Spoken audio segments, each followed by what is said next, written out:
Ini hewan ya, kalau jadi terpal udah dijadiin tenda kawinan. Ini dia kolugo. Untung ada yang nanya nih, gue hampir lupa sama hewan ini. Gue rasa ini kolugo tuh idolanya platypus dah, karena dia agak-agak ngikutin dikit nih download berbagai macam fitur hewan dalam suatu badan. Jadi si kolugo ini dia ada di Asia Tenggara, termasuk ada di Indonesia. Cuman kalau lu pada nyari footage-nya itu kebanyakan dari Thailand, Jawa di Kapkapungkang. Sebenarnya kolugo tuh punya banyak nama panggilan ya, cuman yang paling populer itu sebaca gue adalah flying lemur. Tapi masalahnya si kolugo itu nggak terbang dan dia bukan bagian dari lemur.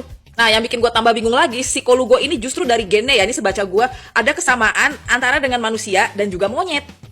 Udah bingung? Masih ada yang lebih bingung. Jadi, si kolugo ini dia kan punya selaput ya. Nah, selaputnya itu dia mirip sama selaput kelelawar. Nah, si kolugo ini kan suka disamain ya sama tupai terbang. Cuman masalahnya kalau tupai terbang itu bagian selaputnya itu cuma kayak bagian dari pergelangan tangan sampai ke pinggang lah. Nah, tapi kalau kolugo, kalau bisa banyak kenapa harus sedikit? Nah, dia selaputnya itu bener-bener dari leher sampai ke puantek bol. Dan kenapa gue bilang kalau si kolugo ini kalau jadi benda ya, jadi terpal kawinan karena gini, itu lebar banget karena dia itu selaputnya dari leher sampai ke bool-bool. Jadi kalau pas dia lagi meluncur dari satu pohon ke pohon yang lain, nah itu kan ngebentang karena itu tuh lebar banget. Ya lu bayangin aja kalau misalkan si kolugonya lagi nggak terbang gitu, lagi jalan di daratan ya ibaratnya nih kayak cewek abis sholat taraweh masih pakai mukena, cuman pas lagi balik ke rumah ngerayap. Nah yang terakhir nih, si kolugo ini kan hewan herbivora ya, makanya tuh daun-daunan dan go vegan. Tapi masalahnya gini, yang gue baca ya, gue nggak tahu sampai saat ini peneliti tuh bingung karena bentuk giginya si kolugo itu tuh agak-agak unik karena bentuknya kayak sisir.